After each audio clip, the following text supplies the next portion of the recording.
अस्सलाम वालेकुम, क्या हाल चाल हैं जनाब। आई प्रिज्यूम आप सब बिल्कुल ठीक ठाक हैं। आपको ज़ुल्हज का चाँद मेरी तरफ से बहुत बहुत मुबारक हो। यहाँ पे तो आई थिंक ज़ुल्हज की 3 तारीख है आज और 4 होने वाली है। और आप सुनाएं क्या हाल चाल है, क्या चल रहा है। तो मैं इस टाइम पे जा रही हूँ ग्रोसरी के लिए। यहाँ पे मेरे साइड पे जो है वो पार्क है, इसको जो है लेक पार्क भी कहते हैं। और वैसे तो ये फ़िलहाल बंद किया हुआ है, आजकल इस पार्क को इन्होंने बंद किया हुआ है। लेकिन जब ये खुला था तो हम जो है वो आया करते थे, यहाँ पे बच्चे आया करते थे तो बड़ा मज़ा आता था। थोड़े से यहाँ पे बच्चों के लिए स्विंग्स वगैरह हैं, कोई एक आध चीज़ एक्सरसाइज के लिए रखी हुई है यहाँ पर। और ग्राउंड है, यहाँ पे प्ले कर सकते हैं बैडमिंटन, फुटबॉल और इस टाइप की चीज़ें।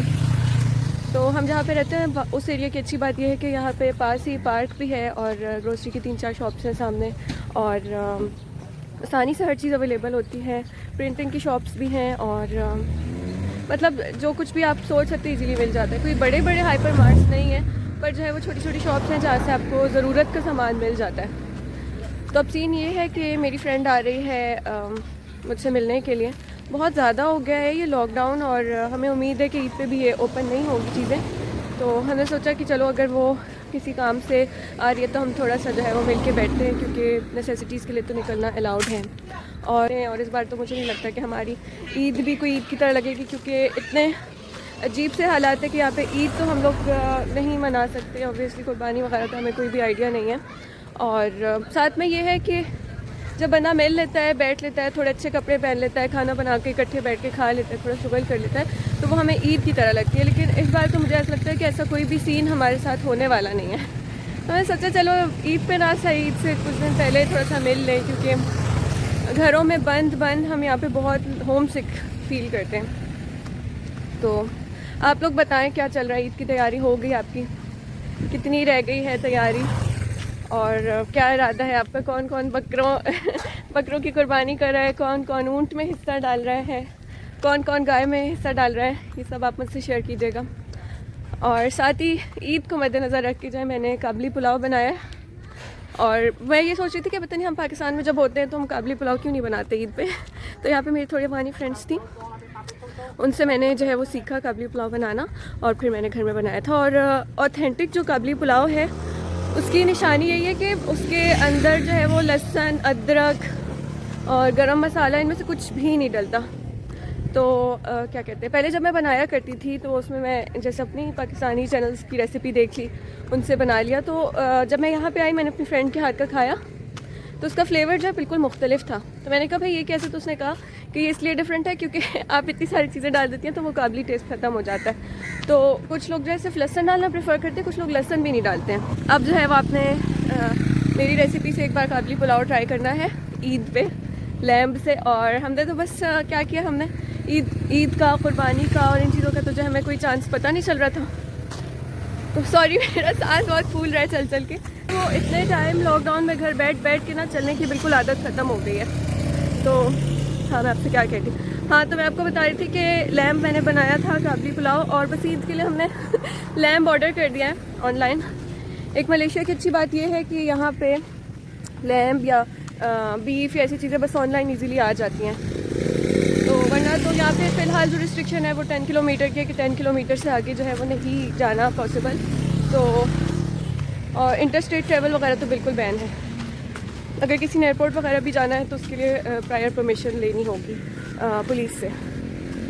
तो खैर चलते हैं, ग्रोसरी करते हैं। और दूसरी बात ये कि हाँ, मैं आपको अपनी ईद का शेयर करना चाह रही थी। आप लोगों से मैंने लास्ट वीडियो में भी कहा था कि अगर आपके पास कोई आइडियाज़ हैं तो आप मुझे दें, मेरे साथ शेयर करें कि जो ईद किस तरह से सेलिब्रेट करें।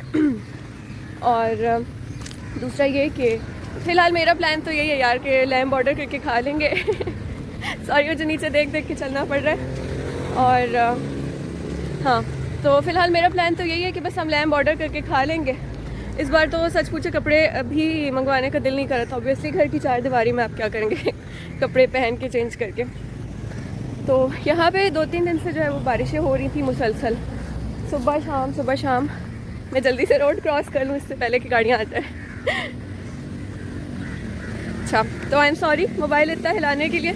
आप लोग दुआ करें कि मैं जल्दी से कैमरा ले लूँ ताकि इसकी जो इसका जो वीडियो का बैलेंस है वो बरकरार है।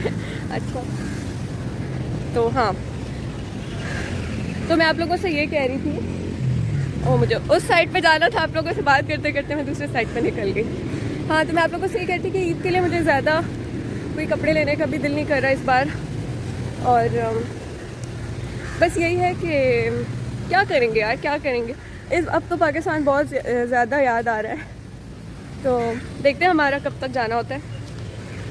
तो बस ये है कि यहाँ पे मैं जितना टाइम हूँ मैं उस टाइम को भी 100% इन्जॉय करना चाहती हूँ। चलें ग्रोसरी की तरफ चलते हैं। मुझे बर्गर बनाना है, इसके लिए मैं थोड़े से लेटस पीस ले लेती हूँ। इस तरह की होती है। अब थोड़ा सा अदरक ले लेते हैं। अदरक हम चाय में भी यूज़ करते हैं और खानों में भी। अच्छा, और क्या,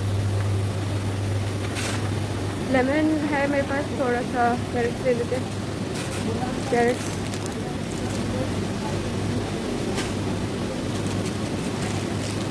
थोड़ी फ्रेश नहीं लग रही, वरना बहुत दिन से दिल कर रहा है गाजर का हलवा खाने का।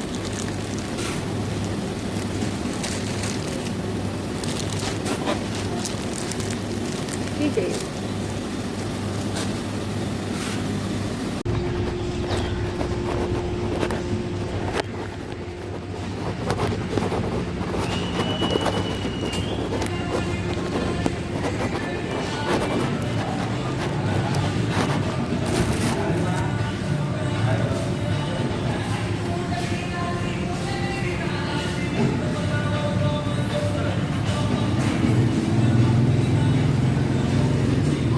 Normal temperature, centigrade 30.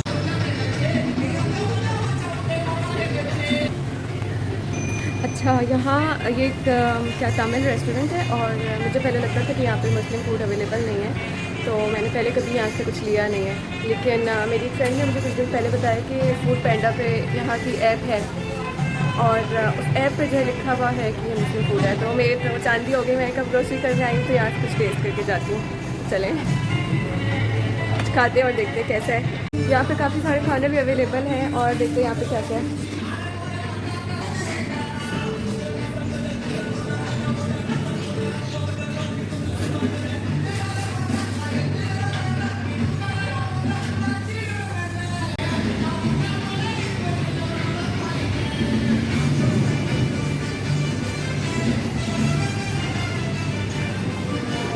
अब हो गई है शाम और कर लिया मैंने ग्रोसरी। अब घर की तरफ जा रही हूँ, और दावत के मेन्यू का मैंने ये सोचा है कि मैं बनाऊँगी बर्गर्स और चिकन नान, और साथ कुछ कुकीज़ होंगी, कुछ केक्स होंगे। तो ये एक तरह से क्या होगा, आफ्टरनून टी पार्टी होगी।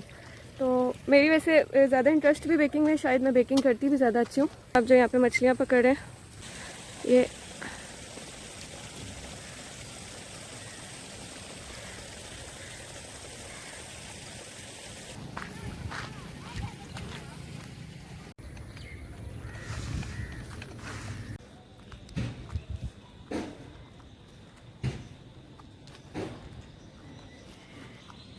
अच्छा, तो मैं अभी अभी घर आई हूँ ग्रोसरी करके, थोड़ी सी मुझे भूख लग रही है। तो और जब मैं घर आई तो मेरे हस्बैंड ने जो आइसक्रीम ला के रखी हुई थी, इन लोगों ने खुद भी आइसक्रीम खाई और मेरे लिए भी ला के रखी।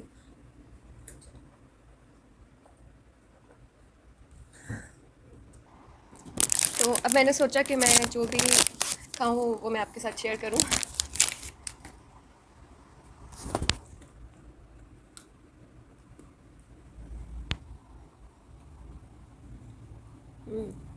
थोड़ी थोड़ी पिघल गई है। इसमें ना योगर्ट का फ्लेवर आ रहा है। अच्छा,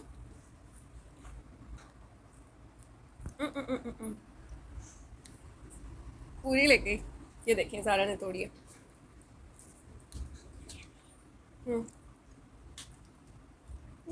के ऊपर इन्होंने स्ट्रॉबेरी सॉस लगाया हुआ है और ऊपर से चॉकलेट है।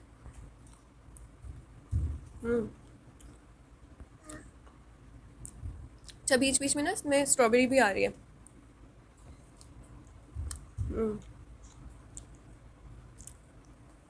हम लोगों ने कौन से फ्लेवर खाए? Peter Pop. Okay. Peter Pop से खाने.